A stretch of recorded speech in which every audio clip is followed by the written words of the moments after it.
नागपूरच्या SBL कंपनीमधल्या स्फोटाप्रकरणी प्राथमिक चौकशी पूर्ण झाली आहे। कंपनी तात्पुरती बंद करण्यात आल्याची जिल्हाधिकाऱ्यांनी माहिती दिली आहे। पेसो अंतर्गत येणाऱ्या सर्व कंपन्यांमध्ये दुरुस्त्या करण्याच्या सूचनाही देण्यात आल्या आहेत। मृत कामगारांच्या कुटुंबियांना कंपनीकडून प्रत्येकी 75 लाखांची मदत करण्यात येईल। उर्वरित शासकीय मदत लवकरच दिली जाणार आहे। SBL कंपनीमध्ये जो स्फोट झाला त्याच्यामध्ये ते 25 किलोच्या वरचं असल्यामुळे ते पेसो आणि डिशकडे येत असतं।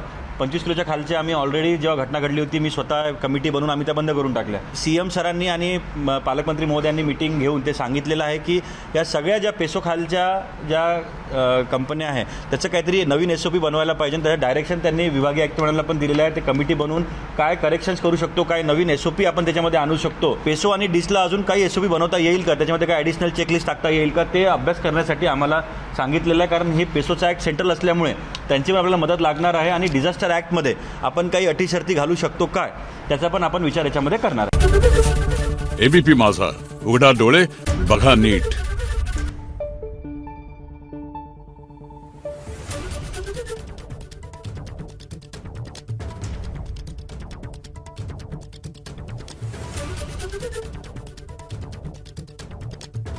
Thank you.